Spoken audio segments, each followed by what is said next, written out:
बैरुल अलम की वो जंग जब हजरत का सामना 10,000 से भी ज्यादा खतरनाक जिन्नातों से हुआ था और अकेले ही हजरत अली ने कैसे उन सभी जिन्नातों का सामना किया था। आइए इस पूरे वाक्य को आज की इस वीडियो में जानते हैं। प्यारे नबी सल्लल्लाहु अलैहि वसल्लम जब एक जंग से वापस लौट रहे थे तो रास्ते में उन्हें एक बंजर जगह दिखाई दी जहाँ दूर दूर तक सिर्फ रेत ही रेत थी और कोई भी इंसान नजर आया नहीं था। जिसके बाद सल्लल्लाहु अलैहि वसल्लम ने सहाबा उम्र बिन उमैया जमरी से सवाल किया कि आखिर ये कौन सी जगह है जहाँ दूर दूर तक कोई नजर नहीं आ रहा है और चारों तरफ सिर्फ खामोशी ही खामोशी है। तो इसके जवाब में उन्होंने बताया कि इस जगह का नाम वदी अजर्क है जहाँ इंसान तो नहीं रहते लेकिन कहा जाता है कि यहाँ पर एक कुआं है जिसके अंदर जिन्नातों की पूरी फौज रहती है। साथ ही उन्होंने ये भी बताया कि इन जिन्नातों की हजरत सुलेमान ने भी काबू में करने की कोशिश की थी लेकिन वो भी इस काम में कामयाब नहीं हो पाए क्योंकि मैं ये जिन्नात बहुत ज्यादा ताकतवर हैं। बल्कि कहा जाता है कि जब इस रास्ते से तबी यमानी गुजर रहे थे तो इनके साथ जो 10,000 से भी ज्यादा की फौज थी उन्हें भी इन जिन्नातों ने मार दिया था। यह सुनने के बाद प्यारे नबी सल्लल्लाहु अलैहि वसल्लम समझ गए कि ये कौन सी जगह है और उन्होंने तुरंत अपने सभी लोगों को कहा कि अगर ये वही खतरनाक जगह है जहाँ पर खतरनाक जिन रहते हैं तो हम कुछ देर यहाँ रुकेंगे। और इतना ही नहीं, नबी ने अपने एक सहाबा को कहा कि तुम 10 लोगों के साथ उस कुएं की तरफ जाओगे और वहाँ से पानी निकाल कर लाओगे। अब क्योंकि सल्लल्लाहु अलैहि वसल्लम का हुक्म था तो इसे कोई भी इनकार नहीं कर सकता था, इसलिए 10 लोग कुएं के पास पहुंचे और उन्होंने जैसे बाल्टी कुएं के अंदर डाली तो उस कुएं में से एक जिन बाहर निकला और उसने इतनी तेज से चिल्लाना और आवाज करना शुरू किया कि चारों तरफ आग लगनी शुरू हो गई और जमीन भी थरथराने लगी। ये देखने के बाद सभी सहाबा थोड़े सहमे थे और उनमें से एक सहाबा शहीद भी हो गए। इसके बाद जिब्राइल अलैहिस्सलाम नाजिल हुए और उन्होंने प्यारे नबी सल्लल्लाहु अलैहि वसल्लम से कहा कि उन जिन्नातों से मुकाबला कर पाना कोई आसान काम नहीं है, इसलिए आप अली इब्न तालिब को उस कुएं के पास भेजिए क्योंकि वही है जो इन खतरनाक जिन्नातों का मुकाबला कर सकते हैं। ये सुनने के बाद प्यारे नबी सल्लल्लाहु अलैहि वसल्लम ने हजरत अली को उस कुएं के पास भेजा और साथ ही अल्लाह से दुआ मांगनी शुरू कर दी कि अल्लाह जैसे तुमने हर बार हजरत अली को हर मुसीबत के वक्त में कामयाबी दी है इस बार भी उन्हें कामयाबी अता फरमाए। जब हजरत अली जैसे उस कुएं के पास पहुंचे तो फिर से वही जिन उस कुएं से बाहर निकला और तेज चिल्लाने लगा जिसकी वजह से एक बार फिर चारों तरफ आग लगनी शुरू हो गई और जमीन थरथराने लगी। लेकिन हजरत अली ये सब देखकर बिल्कुल भी नहीं डरे और उन्होंने जिनसे कहा कि मैं अली इब्न तालिब हूँ। यह सुनने के बाद जिन ने हजरत अली के ऊपर जोरदार हमला किया लेकिन हजरत अली बहादुर थे ही। इसके अलावा उनकी बहादुरी को और भी ज्यादा जो चीज बढ़ाती थी वो थी उनकी तलवार जिसे जुल्फिकार के नाम से जाना जाता है। जिन ने जैसे ही उनके ऊपर हमला किया हजरत अली ने अपनी तलवार से उस हमले का मुंह तोड़ जवाब दिया और जिन के 2 टुकड़े कर दिए। अब यह देखकर बाकी के सभी जिन बहुत ज्यादा गुस्से में आ गए और कुएं से आग के गोले निकालने शुरू कर दिए।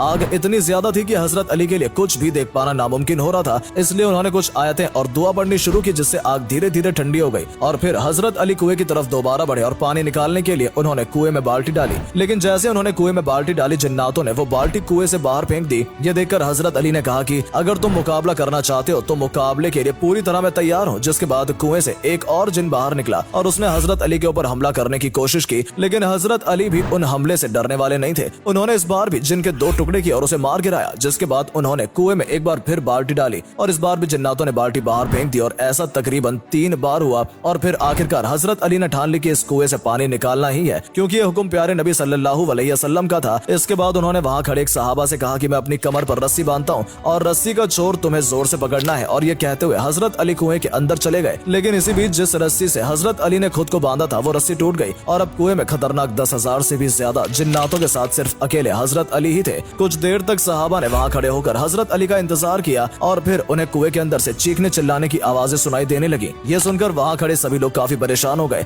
और हजरत अली की फिक्र करने लगे क्योंकि सभी जानते थे कि कुएं के अंदर मौजूद जिन्नात बहुत खतरनाक है और ये किसी को भी नहीं बख्शते। लेकिन शायद इस बार जिन्नातों को ये नहीं पता था कि इस बार उनका मुकाबला हजरत अली से हो रहा है। और फिर कुछ ऐसा ही हुआ, चिल्लाने की आवाज कम होती गई और सिर्फ कुएं से एक आवाज गूंजने लगी कि या अली रहम करो और हमें बख्श दो। जिसके जवाब में हजरत अली कह रहे थे कि अगर तुम रहम चाहते हो तो कलमा पढ़ लो और इस्लाम कबूल कर लो। इसके बाद वहां मौजूद तकरीबन 10,000 से भी ज्यादा जिन्नातों का कत्ल अकेले हजरत अली ने कर दिया और जो बचे हुए जिन्नात थे उन्होंने इस्लाम कबूल कर लिया। इसके बाद कुएं में एक रस्सी डाली गई और उस रस्सी के जरिए हजरत अली ऊपर आए। दोस्तों, कुएं में मौजूद उन जिन्नातों में से एक जिन्नात जिसका नाम अर्गवान साहिब था उसे उन सभी जिन्नातों का सरदार बना दिया गया और उसका नाम बदलकर जाफर कर दिया गया। और अल्लाह की शान देखिए, जो जिन्नात पहले ईमान से भटका हुआ था वही जिन्नात जब इमाम हुसैन करबला में लड़ाई लड़ रहे थे तो उनकी मदद के लिए वहां गया था। दरअसल जब हजरत अली ने जाफर जिन्नात को कलमा पढ़ाकर मुसलमान बनाया था और वहां मौजूद सभी जिन्नात का सरदार बना दिया था तो वो इस बात से काफी खुश हुआ था। लेकिन तभी उसे खबर मिली कि करबला के मैदान में हजरत अली के प्यारे बेटे इमाम हुसैन को दुश्मनों ने चारों तरफ से घेर लिया है। और जैसे उसे ये खबर सुनी वो तुरंत करबला के लिए रवाना हो गया ताकि वो इमाम हुसैन की मदद कर सके। लेकिन जैसे वो करबला के मैदान में पहुंचा उसकी मुलाकात इमाम हुसैन से हुई तो उन्होंने जाफर जिन की मदद लेने से साफ इनकार कर दिया और उन्होंने कहा कि मैं अपने करीबी लोगों को शहीद होते हुए देख चुका हूँ और मुझे ये समझ में आ गया कि मुझे अपने नाना सल्लल्लाहु अलैहि वसल्लम के दीन के लिए ये कुर्बानी देनी होगी। जिसके बाद जाफर जिन वहां से चला गया क्योंकि वो मदद तो करना चाहता था,